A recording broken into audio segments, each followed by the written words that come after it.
Welcome to episode 3 of Financial Fitness. I'm your host, Donald Raymond. Today, as the title would suggest, we're going to talk about money, but also your capacity to earn money. So this is Learn to Earn, the income side of the conversation.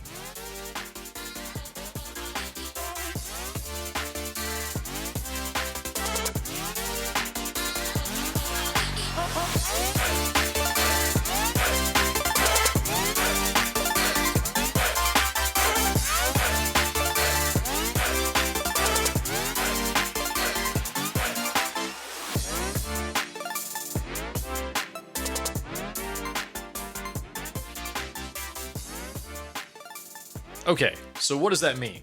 Learn to earn. Well, we could just learn how to make money. There's lots of different ways to do that.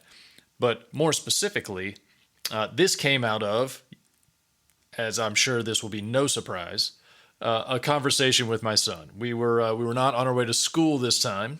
We were riding in the truck again, as we often do, and we were on our way to an art camp that he was taking over the summer.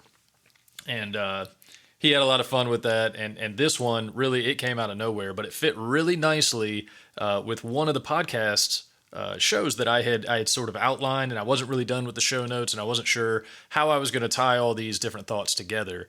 And you know what? I've said it before, I'll say it again, life application, right? Life experiences. God sometimes just sort of throws you an opportunity, and I'm trying to get better at noticing when those opportunities come and capitalizing on them. And so this was one of those opportunities. We're in the truck, and you know, I had this show, like I said, sort of partially outlined, and all of a sudden, as we're having conversation, you know, nothing specific, just having some conversation on the way to the art camp, he says to me that he wants to set a goal. And he must have been thinking about something he wanted, because the goal came in the form of a dollar amount that he wanted to save. Now, this is now a couple of months, you know, in the rearview mirror. He has still not told me what he wants to save the money for. So whether or not there was something specific, or he just liked the idea of saving for a number that, you know, in his mind was quite large, I don't know. I don't know what the motivation was. I still don't know. Maybe I'll never know, and that's okay. But the fact that he wanted to set this goal to earn this dollar amount, and it was $200. We had just counted his money that morning, so maybe that's where it came from. But he came up with this number. He said, "Dad, I want to set a goal. I want to save $200 by the end of the summer," or something like that, or just whenever. And so maybe he didn't give a time. Maybe I'm imposing the time, but he wanted to save $200. And like I said, we had counted his money. We had done a little bit of exchange, changed some of the dollars, and broken them either like from a 5 into 1s or 10s into 5s. And then he had some loose coin that I changed into dollars for him, because we like to take the coins, quarters and pennies, and go to those penny machines where you can flatten them out whenever we visit different places. And that's just something fun that we do. So we keep those off to the side, and I changed out dollars for him, and we put that money back into his piggy bank. And that was the end of that exercise. And like I said, I mean, that had been several days between doing that and when we're in the car, or when we're in the truck, and he comes up with this idea for the goal. And that just kind of got me thinking as I reflected more on that, and we started talking about learning to earn. You know, here's a 6-year-old, and he's thinking about a goal, which I encourage everybody to have and set goals. Be very proactive about setting goals. I'll get more into that later. But, you know, having goals is really what drives us forward. This podcast is an example of that. I had a goal to launch a podcast, and doing this is a way for me to communicate with hopefully a larger audience, and really forces me into a routine and a commitment to create this content and make it available, but also to take my ideas and my thoughts and try to find a way to make them more relatable. You know, anybody can take something they're very good at and talk for some amount of time very intelligently, and all of us are going to have different examples of different areas in our lives, different skill sets, different expertise that we have, and we're able to communicate very intelligently on. However, unless your audience is also intelligent in that area, then the communication may get lost. And so I like these little opportunities where I'm having conversations with my son, and these little moments of financially relevant conversation happen. It forces me to really, flex that relevancy muscle and come up with ways to be relatable to him. And I try to use some of those examples in this podcast because I not that I'm challenging anybody's intelligence, but I want to make sure that what I'm saying is relatable, that it makes sense, and that we could actually apply these methodologies and these actions, these thoughts, these suggestions, or even these challenges that I throw out from time to time into our everyday lives. And so that's the goal. That's the purpose that I'm bringing through these examples. So when he set this goal, it got me thinking about this podcast titled "Learn to Earn: The Income Side of the Conversation." So income, obvious, right? He wants to save $200. He wants it for something. Don't know what, but not really the point, right? He's got $50, give or take, a couple of dollars, so he needs another $150, and it's taken him a while to earn the 50. But when he asked the question, it started making me, forcing me to connect the dots for him about where that money is going to come from and what he has to do in order to make sure that he protects a certain portion of that money so that the balance keeps going up.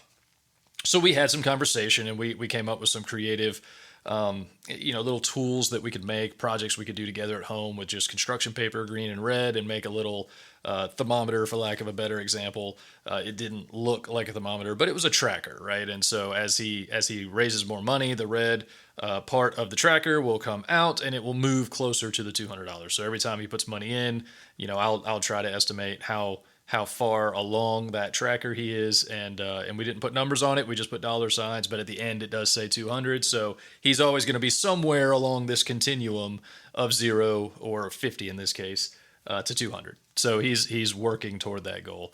And using him and talking through that example got me thinking about how it applies to what I would consider to be a traditional type of employment, where you're working a 9 to 5 or some shift, whether it's a day shift, a split shift, a night shift, whatever it is, in whatever job situation you have, you are trading time, right, hours for dollars.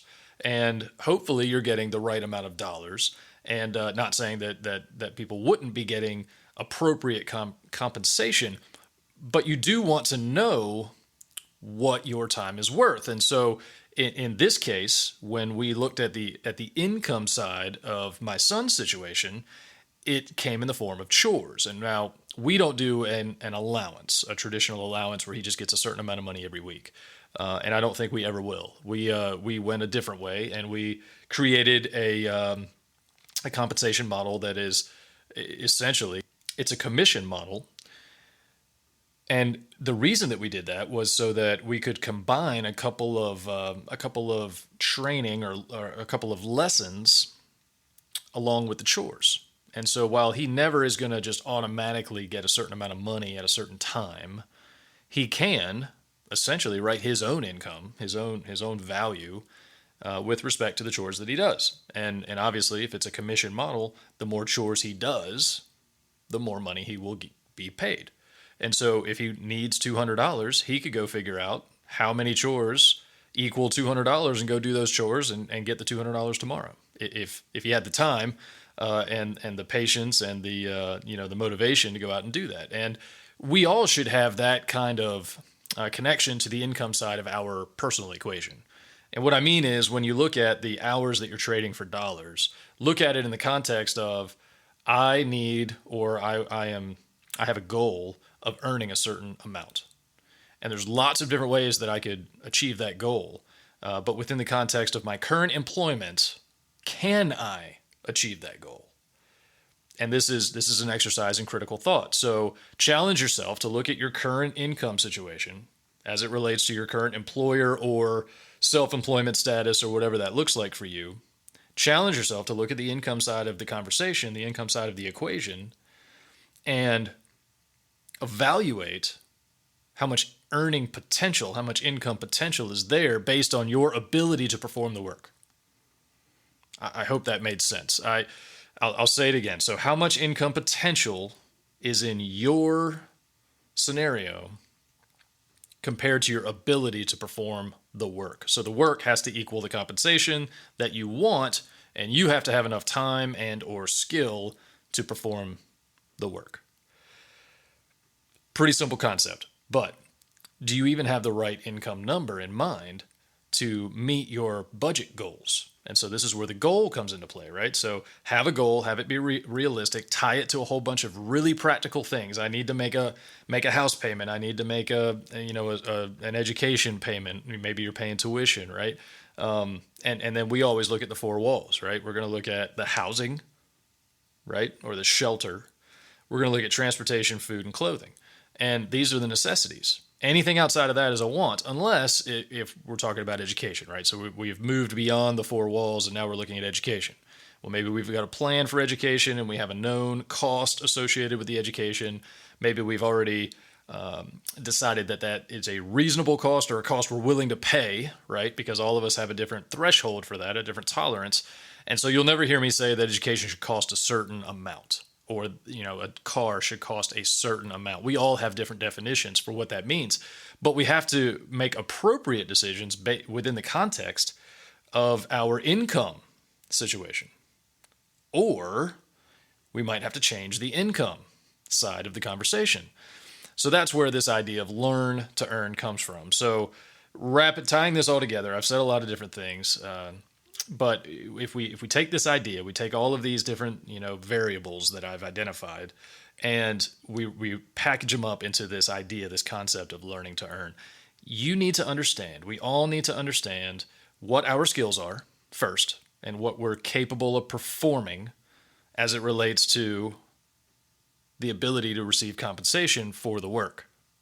And so that's going to be dependent on whatever market you're in. And you need to be willing to and take the initiative to do the research in the market, in the associated market within that industry, and figure out what that work is worth. Then you have to look at your own ability to perform the work or provide the solution or the product, whatever that looks like. And if you're in a traditional employment situation, you're probably in a pretty simple scenario of trading time for dollars. And it's simple math. If you will trade X number of hours, then you will earn X number of dollars. And if that works, if those numbers reflect a situation where you're meeting your budget goals and those budget goals are healthy for your situation, then maybe you're already there, but maybe it's an opportunity to stretch a little bit. Maybe you can dig a little deeper. Maybe there's a role that you could pursue that would allow you to leverage your skills even more and improve the income associated with your ability to perform work. In any case, what I am challenging all of you to do is apply a very basic model of evaluating yourself and your own skills within the context of your market, your industry, and your ability to perform work as it relates to the compensation in those roles. And the way that I would suggest that you do that is you would apply basically a filter, and there's a whole bunch of them out there. Do a little bit of looking. It's different markets will have different metrics that you can measure yourself on, or different industries rather will have different metrics. Don't just use metrics in a can, so to speak. Find some really applicable measurements that you can hold yourself accountable to, and do your own self-assessments. We've all had to do them in a professional sense, but a lot of those are pretty canned, and I'm holding up the proverbial air quotes here. Canned assessments probably are not the most valuable. I think we could all agree in that. Probably none of us really look forward to doing those. They tend to lose a little bit of their value in the traditional sense. But if we can learn to exercise that muscle of self-evaluation, that can be infinitely valuable to us as individuals, as leaders in our household, as leaders in our community, as leaders in our trade, our craft, our companies that we either own or work for. And so, as we think about this as a form of self development and discipline, this muscle that we want to exercise called self-assessment becomes exponentially valuable, and you will get better at it over time. but you want to be very, very honest. And you heard me use the term critical thought before. This is an area where critical thought really comes into play. And so look that up, Google it. You'll find a lot of resources. But the basis for critical thought is that you're going to have very black and white questions and answers. And when it comes to self-assessment, sometimes that can get a little gray. We all want to make excuses for why we do things a certain way, how we do things, and sometimes those can sort of become self-destructive, right? If we have a goal set based on an assumption about a skill in something that we're just not very good at, and the market isn't compensating us for, but we think we're the best at it, it can definitely be self-destructive. So we want to guard against those things and make sure that we're being very realistic with our assessments.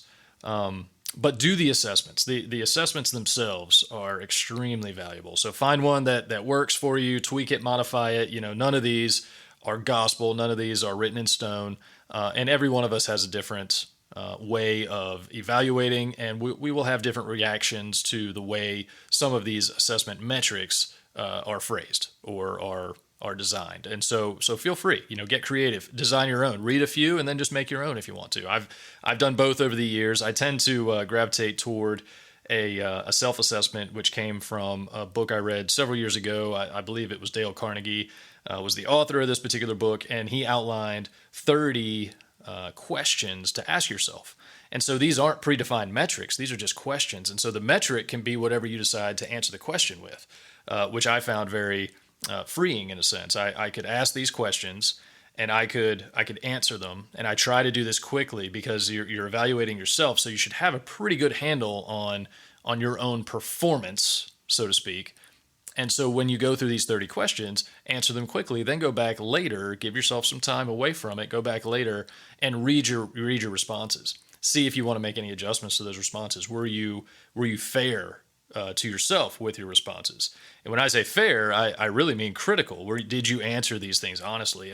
And over time, what you'll find is you'll identify gaps. You'll identify opportunities where you can just get better. And so go through the exercise and really have a good assessment of your ability to perform a service or provide a product for compensation in the market, and then go beyond your own self-assessment to the next step in this journey of learning. First is the self-assessment. Next is, what does the market pay for that? Right? So if we're looking at a widget and the market is paying a certain rate for that widget, and you have the ability to manufacture, X number of widgets, 1,000 widgets, whatever that is. What does the market pay for 1,000 widgets? What would your fixed cost be and your time commitment be? And how does that compare to the compensation you're earning today? Right? Do these assessments. And it doesn't mean that you have to leave your job. If you decide that through this analysis, you could earn a lot more money if you got into the manufacturing side, there's still some barriers, right? You've got to have a customer base. Do you have a direct line, a supply chain, a conduit to the customers that are going to be purchasing and agreements in place so that you can make this product available? That would be a hurdle, right? And all of those are just questions that need to be answered, but that is back to the idea of being very honest with your assessments and really getting a good understanding of what the total cost is to provide a good or a service to the market, to the customer base that's going to consume it, and what they are willing to pay for it. But once you've done that, you can take that information back to maybe your employer, right? And you can, in a very professional way, start to have a conversation with your employer about a raise, a new job, whatever that looks like for you. Or maybe you discover that you're very comfortable and very happy right where you are. I would suggest that most of us are not going to come to that conclusion. There's going to be one side or the other. You may find out that you are receiving more compensation. This is rare, but in some cases, in some rare cases, you're going to discover that you're receiving much more than you're worth. And that's great. But if that's the case, I would suggest that you probably need to start contributing more. Find ways to contribute more if that's the case. In more common cases, what we discover with clients is that they are severely or at least marginally underpaid. And so that becomes empowerment for that individual to go have a conversation with their supervisor and say, listen, I know that the market is willing to pay me for what I'm doing, and I'm giving you the opportunity to compensate me fairly, and I'm willing to stay, and this can be a great relationship. I can also say with confidence that employers are looking for employees who have the initiative to step out and say, I am worth more. It's very rare that that conversation ends in a negative way. However, you do want to be prepared for that. So take all of that information and in the context of learning to earn, in the context of learn to earn and focusing on the income side of our potential, what we're looking to do is not necessarily increase the income, but we want to confirm, we want to know beyond a shadow of a doubt that the income we're receiving is fair and equitable for the work that we're doing. Because at the end of the day, you can boil all of this down to an exchange of time for dollars. And if you're contributing too much time and you're not getting enough dollars, and we've all felt that, then a couple of things could be going wrong. And one of those things might be the income associated with the work that we're doing. So we want to have a very clear understanding of what we're worth. And if you could put a number on what you're worth to your family, to your community, to your local church, to your employer, and then to the market, if you can do that analysis, you will find a much healthier balance with the work that you're doing, the time that you're committing, and the income that you're generating. And you may even discover opportunities that you didn't know were out there or find motivation to pursue a goal that you maybe put on the back burner. Something that you didn't think had opportunity, you discover has opportunity. Again, a very freeing discovery. You can take that information, you can apply it forward, and you can maybe go places you didn't think you were going to go.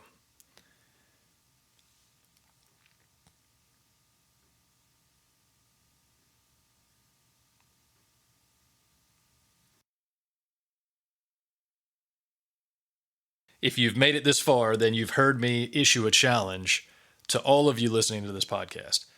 Self-evaluation, market analysis. The time you spend doing it is worth its weight in gold. Having that information, arming yourself with the right information, creating a business plan, even write yourself your own compensation model, and then use that as an example to help you walk through a conversation with your employer so that you can make sure that you're getting the right compensation. I promise you this is an exercise worth doing, even if you never have the conversation with your supervisor, with your employer, or you never increase your rates if you're self-employed. Doing this assessment will give you a healthier understanding of the work that you're doing as it relates to the time that you're putting in and the compensation that you're receiving. And if you have an income problem, then this will get you infinitely closer to solving that income problem and meeting your goals. So do the assessment, discover more about yourself, make a small change, learn from it. Make a bigger change, learn from that. Repeat.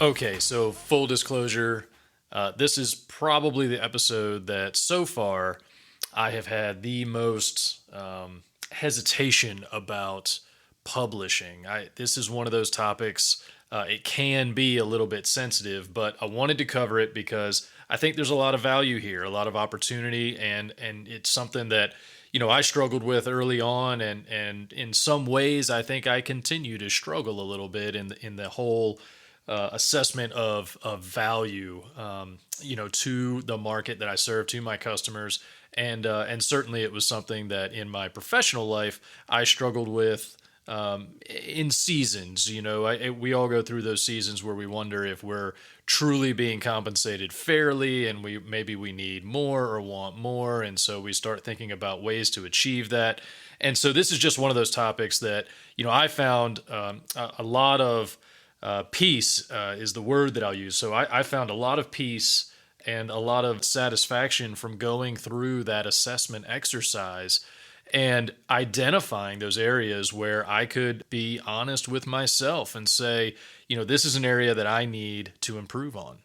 And so that process of self-assessment and self-development over the years has shaped me. into who I am now, and helped me to bring value to my customers, to bring value into the job environments where when I was employed and I worked with teams in a different capacity, I could add more value, real value, and bring that to the table and feel much more satisfied with the work that I was doing. I hope that you'll find this message inspirational and motivational, because that is the goal of this podcast, to bring inspiration and motivation to everyone who finds it. And I hope that I've done that. Yeah, please let me know if you found this message inspirational, motivational, if you've done this in the past or plan to do this in the future. I look forward to hearing from you. I'll be bringing more content later on this month. As I said before, I'm still finding my rhythm. I think it's going to be about 2 weeks, and trying to find a rhythm that works for me and works for you guys. So stay tuned, and I'll catch you on the next one.